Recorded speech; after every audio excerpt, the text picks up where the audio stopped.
Bismillahirrahmanirrahim. Assalamualaikum warahmatullahi wabarakatuh. Perkenalkan, nama saya Muhammad Araji Sidik. Di video ini insya Allah saya akan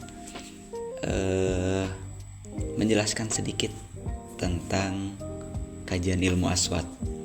Yang pertama, pengertian ilmu aswat atau ilmu bunyi. Ilmu aswat atau ilmu bunyi yaitu merupakan ilmu yang mempelajari bunyi-bunyi bahasa. Nah, mungkin ada pertanyaan, mengapa harus dipelajari? Karena wujud bahasa yang paling primer adalah bunyi.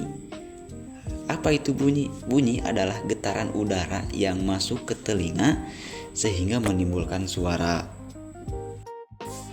Kemudian ilmu aswat atau ilmu bunyi memiliki 3 cabang. Cabang yang pertama yaitu penyusunan ilmu aswat atau ilmu bunyi atas dasar material bunyi dan fungsinya. Nah, di cabang yang pertama ini terbagi lagi menjadi 2, ada fonetik dan fonologi. Fonetik adalah ilmu bunyi yang membahas tentang bunyi-bunyi akustik dan organik dari segi hasil, saluran keluarnya, bagian pengucapannya, sifatnya, dan perpindahannya. Sedangkan fonologi adalah ilmu yang membahas fungsi bunyi yang keluar dari susunan yang jelas dari sisi spesifikasinya, sifatnya, dan fungsinya.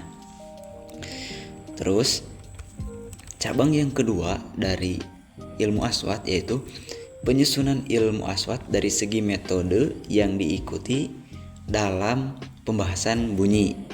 Nah, cabang kedua ini terbagi menjadi 3. Ada pembagian ilmu bunyi deskriptif dan perspektif.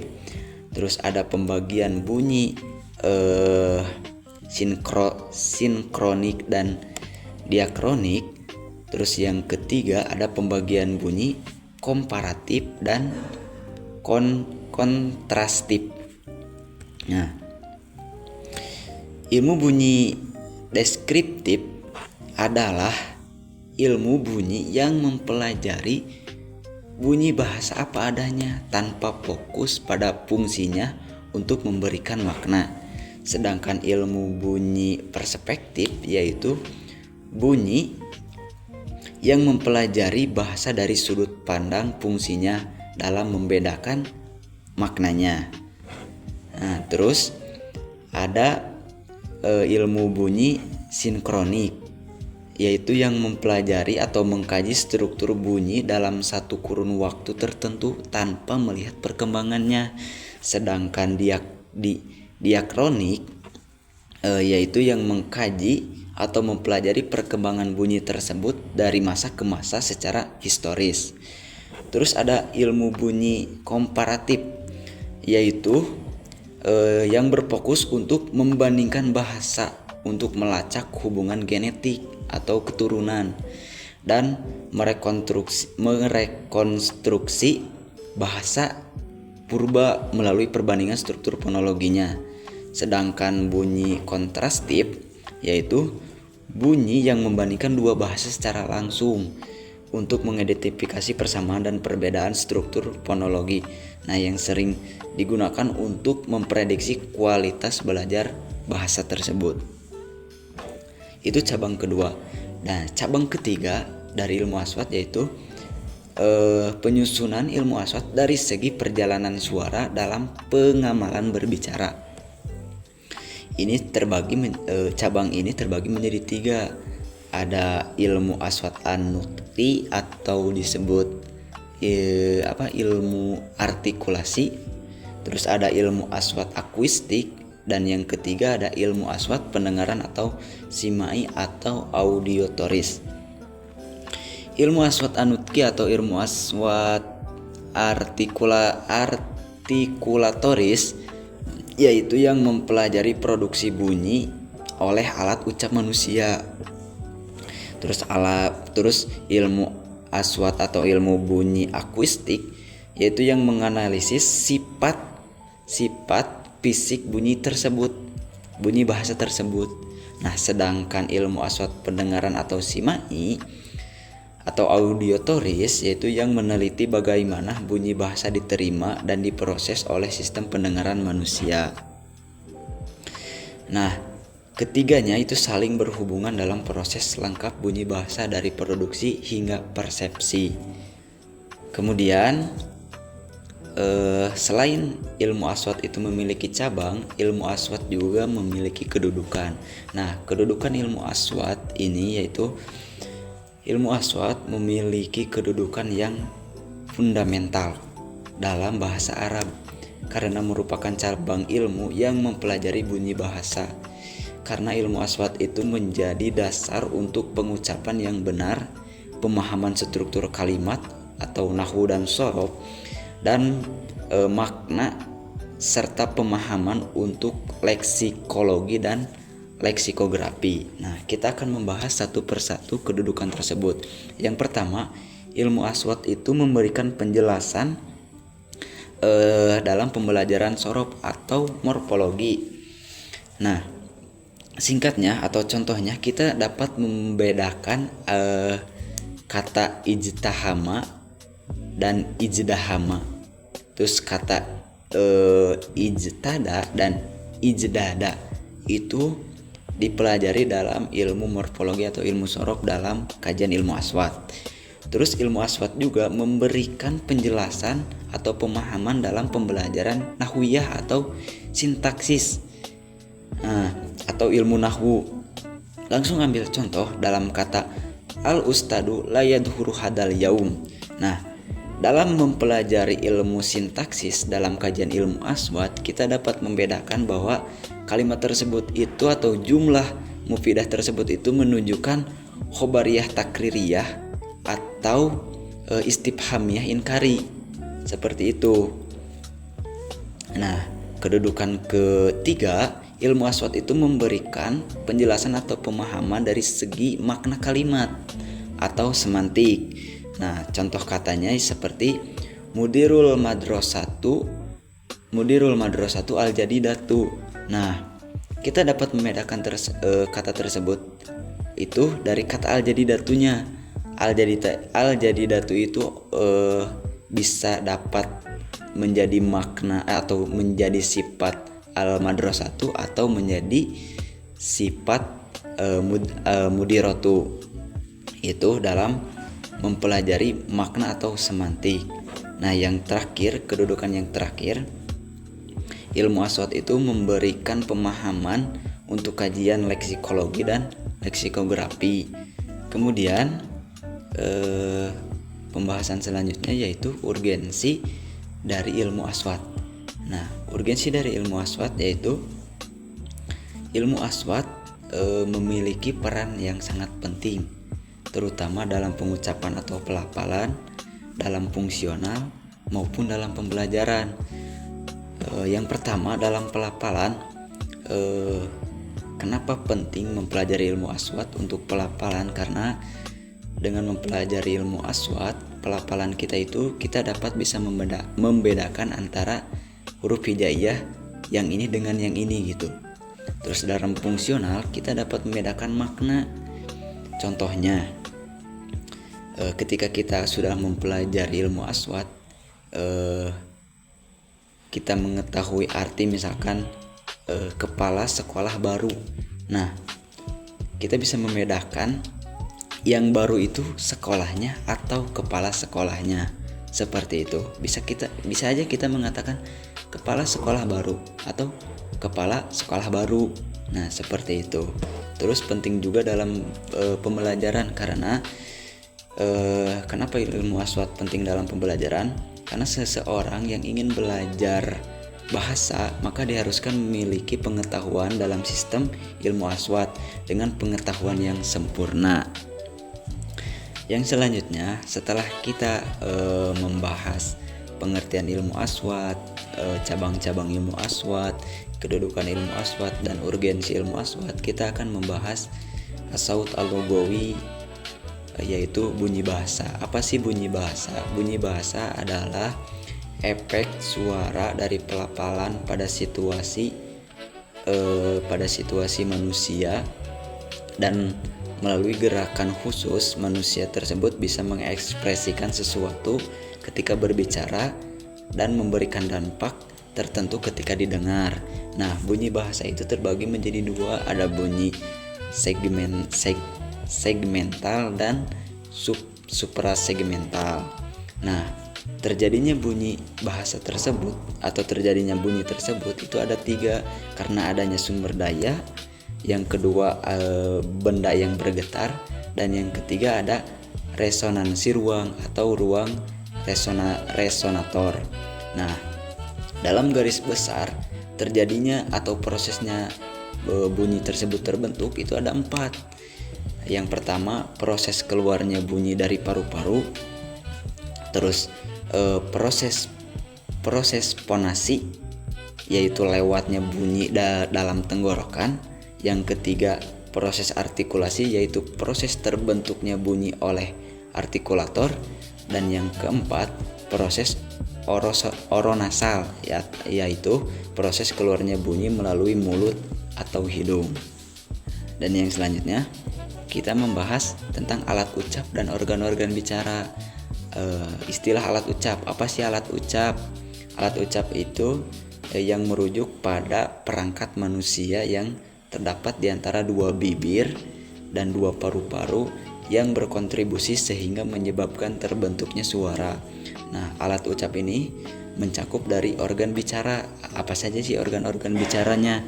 Yang pertama ada paru-paru, terus pipa udara, tenggorokan, rongga di atas tenggorokan, lidah, langit-langit mulut, gigi, dan bibir atas maupun bibir bawah. Baik, yang selanjutnya atau yang terakhir kita akan membahas tentang deskripsi bunyi bahasa. Nah, dalam deskripsi bunyi bahasa itu terdapat ada 5 komponen. Yang pertama ada saut atau bunyi tersebut, terus ada makhraj, tempat keluar, terus ada thariqatul khurujil hawa, cara keluar udara tersebut, terus ada wad'ul autari sautiyah, keadaan pita suara, terus yang terakhir ada wad'ul tauji fil fami, sifat suara tersebut.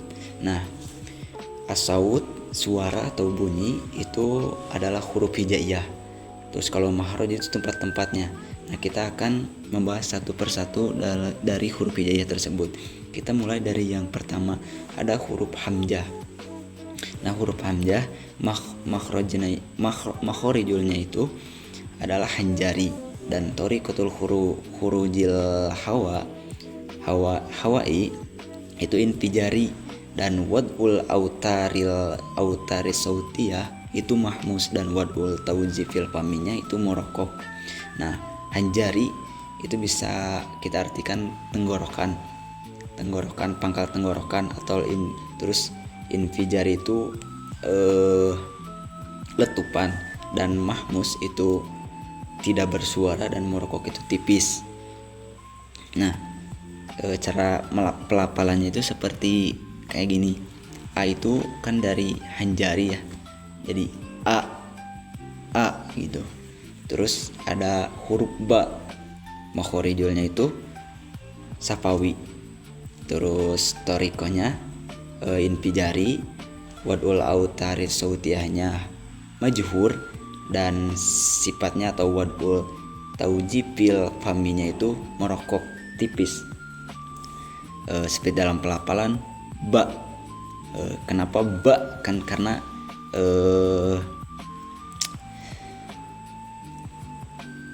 si udaranya itu infijari atau letupan, ba. Nah, seperti itu. Kita percepat aja. Terus ada yang ta, itu tempat keluarnya ada asnani laswi atau gigi dan gusi.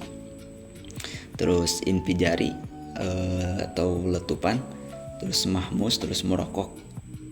Ta itu dari 2 gigi sama gusi, ta. Nah, seperti itu. Terus ada huruf ta, itu dari asnani 2 gigi. Terus tempat keluarnya atau cara keluarnya udara itu ihtikaki itu geseran, terus wadul autarinya mahmus, terus wadul taujipi faminya murokok. Seperti bisa kita katakan sa. Nah, untuk huruf selanjutnya ada jim. Kita bisa lihat dari PPT yang jim itu dari gori itu langit-langit atas, ya langit-langit atas itu gori. Terus jim itu majduj atau majduj itu campuran. Terus majhur bersuara merokok seperti ja, jim, ja. Nah, terus ada ha, huruf hijaiyah ha itu dari halqi, dari tenggorokan. Ha, ihtikaki itu jadi geseran gitu kan. Ha. Terus ada huruf kho itu dari tabti, itu dari lebih ke kerongkongan atau tenggorokan. Kho. Terus ada dal asnani laswi, tempat keluarnya asnani laswi ada da itu masih biasa da, soalnya infijari karena letupan da. Terus ada za yaitu asnani, dua gigi, di antara dua gigi jadi kayak di za. Yang seperti itu. Terus huruf yang selanjutnya huruf ro itu sama masih di tenggorokan, tapi di cara udara keluarnya itu di mutawasit, yaitu di tengah. Ro. Laswi itu bukan tenggorokan sih, kayak di laswi gusi, takriri di kayak berulang di gusi ro seperti itu. Terus ada zai itu tempat keluarnya asnani laswi, terus ihtikaki za. Terus ada huruf sin tempat keluarnya asnani laswi juga sa. Terus ada huruf sya itu tempat keluarnya gori itu tadi itu langit-langit atas, sya. Terus ada kata sod itu asnani laswi, ya antara gigi dan gusi, so. Terus ada kata do sama asnani laswi antara gigi dan gusi, do. Terus ada huruf to hampir sama, to cuman so, do, to sampai zo itu 4 huruf itu huruf mafhum atau huruf tebal, yang sisanya itu huruf murokok atau tipis, maka kita mengucapkannya itu tebal. So, do, to, bo. Nah, seperti itu. Terus ada kata huruf ain itu halki, ya di tenggorokan. Kita mengucapkannya itu bukan di mulut tapi di tenggorokan gitu. Halki di tenggorokan. Terus ihtikaki geseran gitu. Terus ada go tobki itu tempat makhorijul hurufnya itu kan tabqi, itu tenggorokan, hampir di tenggorokan juga sama go. Terus huruf go itu majhur atau ada suaranya gitu. Terus huruf selanjutnya ada fa itu sapawi asnani, antara bibir dan gigi, jadi kayak digigit tapi nggak digigit, kayak menempelkan gigi atas dengan bibir bawah, fa. Nah, terus ada Qaf. Qaf itu masih di tenggorokan, cuman di tengah ko. Terus kaf juga tobki, ka. Jadi kayak di tenggorokan cuman gak di pangkal. Inpijari juga letupan karena kayak ya kayak letupan, kayak kita mengucapkan ka itu kayak ada letupannya gitu. Terus la itu laswi, la terus di udara keluarnya itu mutawasit di tengah-tengah, la. Terus ada mim sapawi bibir, ma, jadi bibir atas sama bibir bawah ketemu, ma. Terus ada nun laswi, na atau nun, na itu kayak kita tuh kayak di luar tapi di dalam menyebutkan itu na. Terus ada waw sapawi bibir, waw, cuman nggak nempel, nggak terlalu nempel seperti mim sama ba. Terus ada ha itu hanjari tenggorokan, cuman di tenggorokan paling ujung, ha. Terus ada ya gori, gori itu di langit-langit atas, ya. Nah, mungkin itu yang dapat saya sampaikan, dan mungkin untuk praktek dalam deskripsi bunyi bahasanya masih kurang karena saya juga masih di tahap belajar. Mungkin sekian yang dapat saya sampaikan. Wassalamualaikum warahmatullahi wabarakatuh.